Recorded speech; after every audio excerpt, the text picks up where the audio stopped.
की जहां लगता है भूतों का मेला। अगर किसी पर भूतों या बुरी आत्मा का साया है, छाया हुआ है इस तरह का साया, तो यहां आकर कुंड में स्नान करना होगा और फिर भूत प्रेत वाली आत्माओं से मिल जाएगा छुटकारा। अब इसे आस्था कहें या अंधविश्वास, लेकिन यहां भूतों का मेला लगता है। रिपोर्ट देखिए। एक शहर जहां लगता है भूतों का मेला।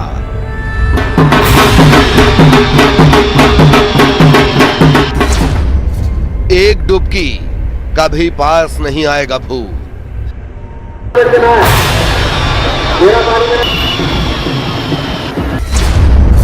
कुंड में डुबकी, भाग जाती है बुरी बला।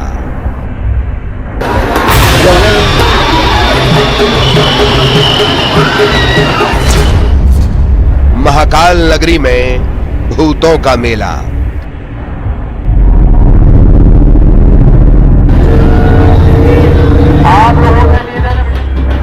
जी हां, बाबा महाकाल की नगरी में भूतों का मेला लगता है। महाकाल मंदिर के पास कलिया देह महल नाम से प्रसिद्ध पावन कुंड है। अब इसे आस्था कहें या अंधविश्वास, लेकिन यहाँ भूतों का मेला लगता है। मान्यता है कि अमावस्या के दिन यहाँ स्नान करने से प्रेत बाधा और बुरी शक्तियों का साया दूर होता है। इसीलिए लाखों की संख्या में श्रद्धालु यहाँ आस्था की डुबकी लगाने पहुंचते हैं। अमावस्या के दिन जो भी शारीरिक रूप से प्रेत बाधा या किसी प्रकार के ऊपरी बाधाओं से जो लोग ग्रसित होते हैं, वो नर्मदा के और शिप्रा के तटों पर जाके स्नान इत्यादि पूजन करते हैं और यहाँ पे बावन कुंड है, वहाँ पर स्नान करके उनकी जो प्रेत बाधा, जो ऊपरी बाधाएं होती है, उससे निवारण होता है। श्रद्धालुओं का मानना है कि एक डुबकी से ही बुरी आत्मा से छुटकारा मिल जाता है। यही वजह है कि सोमवार को अमावस्या के दिन यहाँ हजारों की संख्या में श्रद्धालु इकट्ठा हुए। आज सोमवती अमावस्या और भूतड़ी अमावस्या दोनों का पर्व मनाया जा रहा है। आप देख सकते हैं कि ये उज्जैन का पावन कुंड है। यहाँ पर बड़ी संख्या में जो है श्रद्धालु होते हैं और माना जाता है कि आज के दिन पावन कुंड में स्नान करने से जो बुरी आत्माएं होती हैं और जो जिनको देवी देवता का साया रहता है, वो यहाँ पर आकर स्नान करते हैं और इसके बाद इन सब कार्यों से मुक्ति पाते हैं।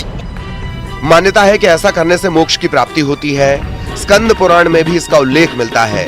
श्रद्धालु दूर दूर से यहाँ आते हैं और अपने शरीर से बुरी आत्मा को भगाने की कोशिश करते हैं। उधर सुरक्षा को लेकर प्रशासन भी मुस्तैद दिखा।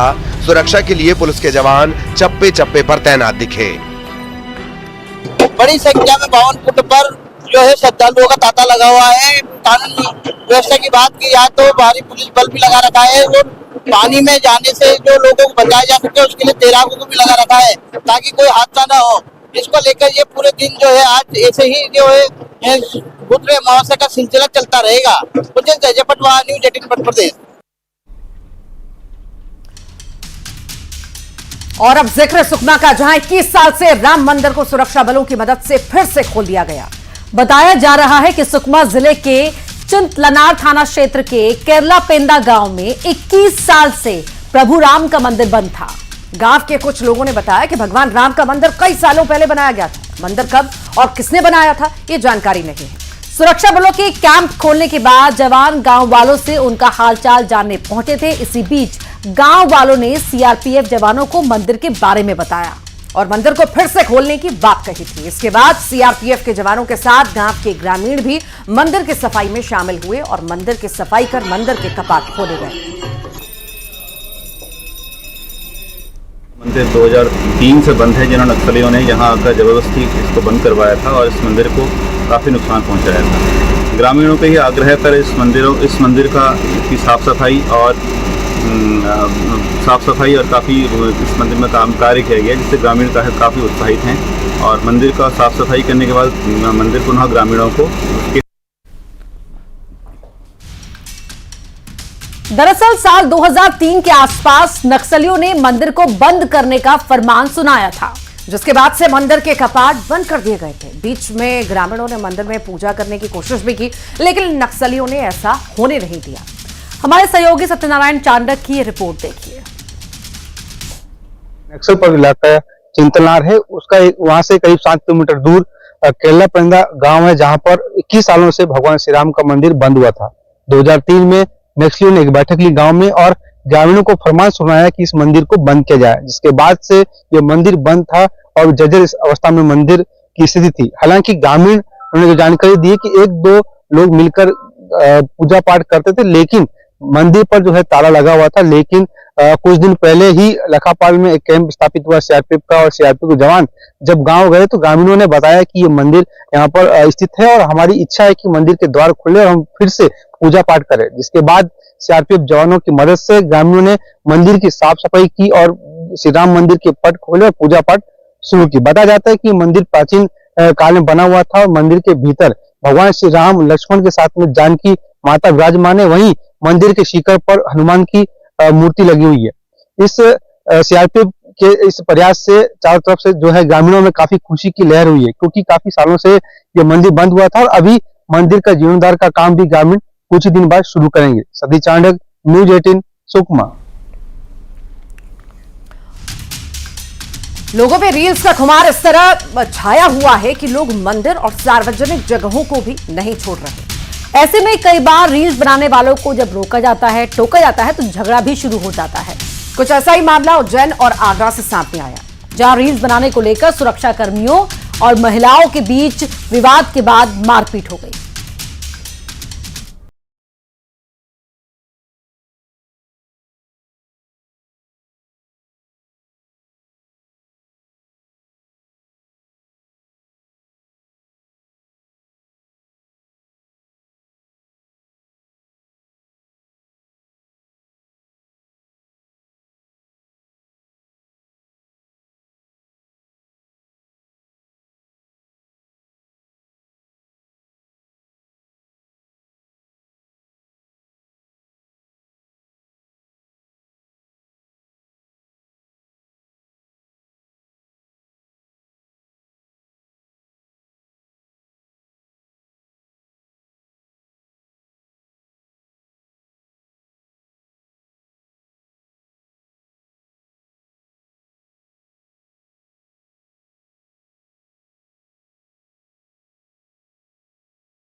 कंकाल मंदिर में, चूंकि अभी मोबाइल में प्रतिबंध लगे हैं और रील बनाना वहां उचित नहीं है, तो गार्ड जो महिला गार्ड हैं उनके द्वारा उनको रोका गया था। लेकिन उन महिलाओं ने उन गार्ड के साथ झूमाझटकी की है, जिसपे मंदिर प्रशासन की तरफ से रिपोर्ट लिखाई गई है। उसमें प्रकरण पंजीबद्ध करके उसमें विवेचना की जा रही है। फिलहाल पुलिस मामले की जांच कर रही है। हालांकि ये कोई पहला मामला नहीं जब रील्स को लेकर विवाद देखने को मिला है। सख्ती के बाद भी लोग महाकाल मंदिर में रील्स बनाते नजर आते हैं। उधर आगरा में भी रील्स का खुमार देखने को मिला, जहां ताजमहल का दीदार करने के दौरान 4 युवतियां रील्स बना रही थीं। इस दौरान सीआईएसएफ के उप निरीक्षक ने उन्हें रोका, लेकिन युवती नहीं मानी। इस पर दोनों के बीच विवाद हो गया।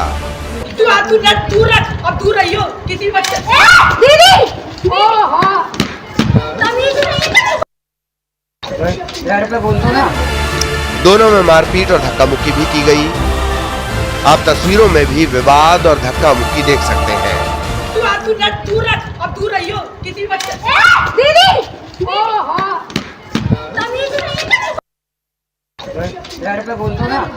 अरे फोन कर लो, मैं जानू, चल मैं जानू, रुक जा, तेरा हो गया तेरा, चलो ना फिर, हो गया।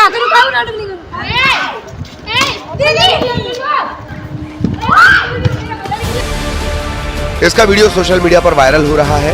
युवतियों ने सीआईएसएफ के कंट्रोल रूम में उप निरीक्षक की शिकायत की। उप निरीक्षक पर ही गंभीर आरोप लगाए हैं। लोगों में रील्स का खुमार इस हद तक हो गया है कि उनको मंदिर और सार्वजनिक जगह भी नहीं दिखती, बस अपना वीडियो वायरल करना, चाहे उसके लिए कुछ भी करना पड़े। इस तरह के मामले आए दिन सामने आ रहे हैं।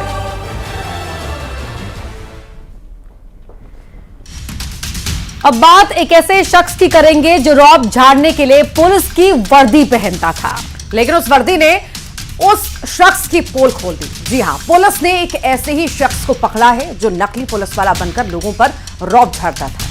ट्रैफिक पुलिसकर्मी ने शक होने पर उसकी कार को रोका। उसकी वर्दी देखकर पुलिसकर्मी को शक हुआ। अब आरोपी से पूछताछ जारी है। पूरा भेद खुल गया।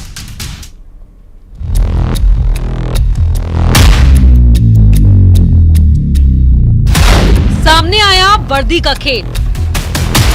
वो सुबह बेचता था चाय, फिर बन जाता था पुलिस वाला। वर्दी ने खोल दी नकली की पोल। भेद खुला तो वो गिड़गिड़ाने लगा। तस्वीरों में दिख रहा ये शख्स कोई मामूली नहीं है, बल्कि ऐसा खिलाड़ी है जो दिन के उजाले में अच्छे अच्छों को चकमा देता था। लेकिन इसके गलती ने सारा राज खोल दिया। कहते हैं पुलिस सच और झूठ का पर्दाफाश करती है, उसी तरह कानून की वर्दी भी झूठा सच से पर्दा उठा देती है। और हुआ भी ऐसा ही। दरअसल ये शख्स नकली पुलिस वाला बनकर लोगों पर रौब झाड़ता था, लेकिन जब इसका सामना असली पुलिस से हुआ तो नकली पुलिस वाले का राज खुल गया। ये खुलासा कैसे हुआ, वो किस्सा भी बड़ा रोचक है। दरअसल टोल नाके पर पैसा ना देना पड़े और पुलिस वाले देखे तो उसको सलामी दे, ये सोचकर आरोपी राहुल वर्दी पहन कर निकला। लेकिन उसने जो वर्दी पहनी हुई थी वो सर्दी वाली थी। जी हाँ, मौसम गर्मी का है तो पुलिस की वर्दी भी बदल जाती है। ऐसे में ट्रैफिक पुलिसकर्मी ने शक के आधार पर जब पूछताछ की तो सारा भेद खुल गया। जब नकली पुलिस वाले का भेद खुला तो आरोपी हाथ जोड़कर अपनी करतूत के लिए माफी मांगने लगा। एक थाना विजयनगर में एक मामला सामने आया जिसमें एक गाड़ी में एक नकली पुलिस वाला जो था, जो कि अंगोला शर्ट पहने हुआ था और ऊपर कुछ एक मोनो भी लगा हुआ था साइड में और ऊपर कुछ स्टार लगे हुए थे। ट्रैफिक पुलिस को शंका होने पर वो छुप रहा था। ट्रैफिक पुलिस को शंका होने पर ट्रैफिक पुलिस के द्वारा उनको रोका गया और विजयनगर पुलिस के हवाले किया गया है।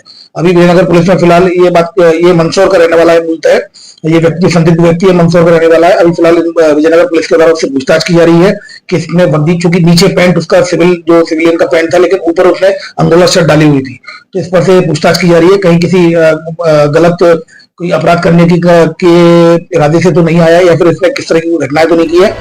अब पुलिस ये पता करने में जुटी है कि आखिर आरोपी राहुल के पास कहां से ये यूनिफॉर्म आई और कहीं इसके जरिए उसने किसी अपराध को अंजाम तो नहीं दिया है। फिलहाल विजयनगर पुलिस पूरे मामले की जांच कर रही है। न्यूज़ 18 के लिए इंदौर से मिथिलेश गुप्ता की रिपोर्ट।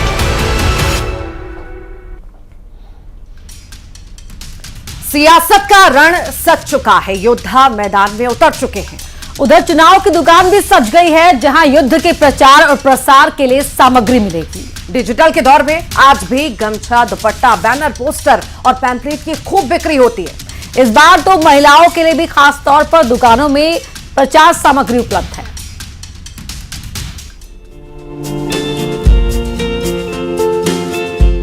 रायपुर में चुनाव की सामग्री से बाजार सज गए हैं। यहाँ आपको बीजेपी, कांग्रेस समेत अन्य पार्टियों के बैनर, पंपलेट, फ्लैक्स, झंडे, दुपट्टे, लाइट समेत तमाम सामान बाजार में मिलेगा। इस बार बाजार में नेताओं के वादे के मुताबिक सामान मिल रहे हैं। दुपट्टा, गमछा सब पार्टी के रंग का बाजार में उपलब्ध है।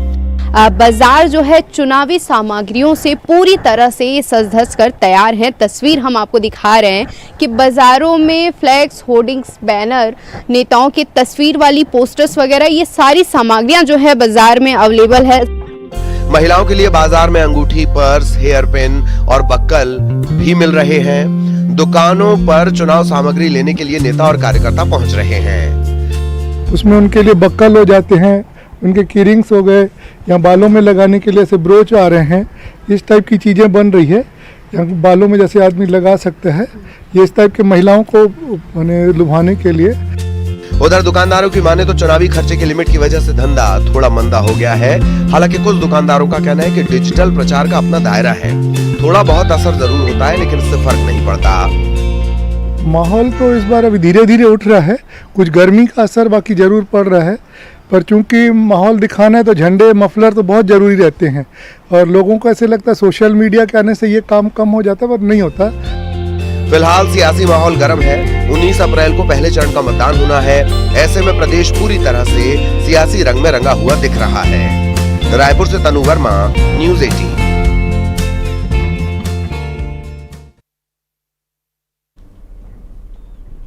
चुनाव के लिए बाजार सज गए हैं, प्रचार का सामान भी खूब मिल रहा है। लेकिन इस बार दुकानदारी मंदी बताई जा रही है, क्योंकि अब प्रचार प्रसार सड़क पर कम और सोशल मीडिया पर ज्यादा चल रहा है। ऐसे में चुनाव सामग्री खरीदने के लिए लोग कितना दुकानों पर पहुंच रहे हैं, खुद देख लीजिए।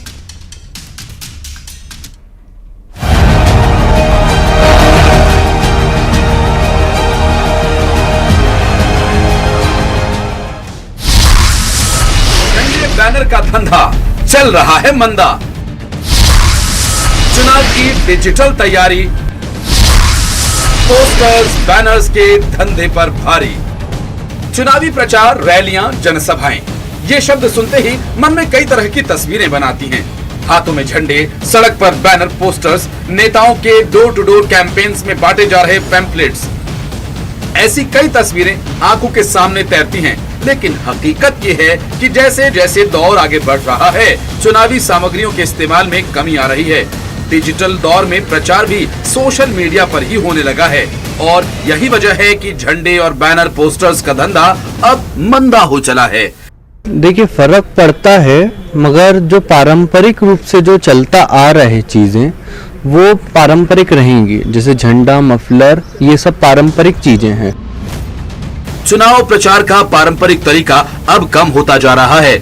नेता सड़क पर निकलने की जगह सोशल मीडिया का सहारा ले रहे हैं। ग्राउंड पर होने वाले नेता चुनाव प्रचार के पुराने तौर तरीकों को रोक अब नए तरीकों में आने लगे हैं। पुराने तरीके सिमटने लगे हैं। ग्राउंड की अगर हम बात करें, झंडा, बैनर, पोस्टर गली गली, नुक्कड़ नुक्कड़, घर घर तक पहुंचने का हमारा एक पुराना और परंपरागत माध्यम रहा है। उस पर हम लगातार लगे हैं, वो कभी छूट नहीं सकता है। और जो वर्तमान में सोशल मीडिया और तमाम माध्यम है, उसके माध्यम से भी हम लगातार मतदाताओं तक पहुंचने का प्रयास कर रहे हैं। और ये वही प्रयास है जो पारंपरिक चुनावी प्रचार के तरीके को खत्म कर रहा है। गाँव में झंडे, बैनर्स तो नजर आ ही जाते हैं, लेकिन शहरों में ये बैनर्स और झंडे अब लापता से हो चले हैं। इसके माई बाप यानी नेता इसकी खोज खबर नहीं ले रहे। सोशल मीडिया में जहां एक प्लेटफॉर्म में कम समय में ज़्यादा तक लोगों तक पहुंचा जा सकता है, तो गांव में आज भी पुरानी परंपरा के तहत झंडा, बैनर के साथ चुनावी रैलियां चल रही है। अब इसकी कई वजह हो सकती है। एक तो प्रचार प्रसार में लोगों की दिलचस्पी, दूसरा इस तरह के प्रचार में ज्यादा लोगों के इस्तेमाल। ऐसे में इससे नेता पूरी तरह से नहीं, लेकिन कहीं कहीं दूरी जरूर बनाने लगे हैं। पारंपरिक प्रचार के तरीके की जगह वोटर्स तक अपने मैसेजेस पहुंचाने के लिए सोशल मीडिया का सहारा ज्यादा लिया जा रहा है। कार्टून से लेकर ऑडियो और वीडियो मैसेजेस तक सोशल मीडिया के सहारे भेजे जा रहे हैं। तभी तो कह रहे हैं कि झंडे, बैनर का धंधा अब हो चला है मंदा। और यही वजह है कि व्यवसाय में फ़र्क भी नज़र आता है। लेकिन जो दुकानदार का कहना है कि ये परंपरागत जो चीज़ें चली आ रही हैं, उसका आज भी वही क्रेज है, वही महत्व है। कैमरा पर्सन नवीन के साथ युगल तिवारी, न्यूज़ 18 रायपुर, छत्तीसगढ़। और करें बड़ी खबर का खरगोन से, आपको बता रहे हैं जहां पुलिस ने अवैध हथियारों का जखीरा पकड़ा है। 24 अवैध देसी पिस्टल, 2 मैगजीन भी जब्त किए हैं। करीब 4,70,000 कीमत के अवैध हथियार जब्त किए गए हैं। इन हथियारों के साथ पुलिस ने 2 लोगों को गिरफ्तार भी किया है। भटिंडा और हिसार से दोनों आरोपी यहां आए हुए थे, हथियार खरीदने आए थे ये दोनों आरोपी। अब इनकी गिरफ्तारी हुई है। साथ ही साथ आपको बता दें, हथियारों का जखीरा भी पुलिस ने बरामद किया है। 24 अवैध देसी पिस्टल, 2 मैगजीन जब्त किए गए हैं।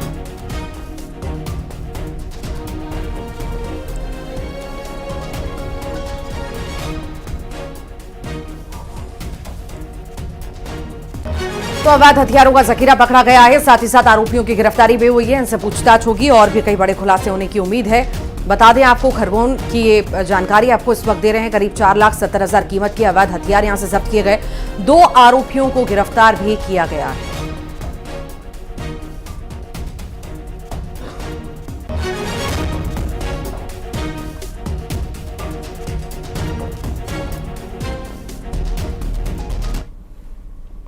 Stand up comedian Kunal Kamra की ओर से सलमान खान पर की गई टिप्पणी सोशल मीडिया पर इन्फ्लुएंसर फैजान अंसारी को इतनी नागवार गुजरी कि वो कॉमेडियन कुणाल कामरा की शिकायत करने मुंबई से इंदौर पहुंच गए। उसने बताया कि कुणाल कामरा ने सलमान खान को लेकर बेहद ही आपत्तिजनक बातें कही हैं। इससे कई लोगों की भावनाएं आहत हुई हैं। यदि कुणाल कामरा माफी नहीं मांगते तो उसके विरुद्ध 50 करोड़ रुपए मानहानि का दावा किया जाएगा। फिलहाल फैजान ने कामरा के खिलाफ पुलिस कमिश्नर को आवेदन देकर कड़ी कार्रवाई करने की मांग की है।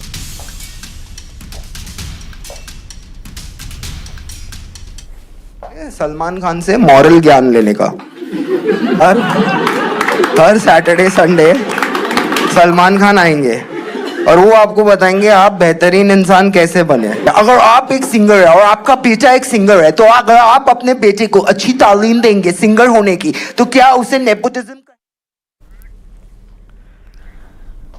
तो 5 की आंच में हमारे साथ फिलहाल इतना ही। खबरें लगातार जारी हैं। नमस्कार।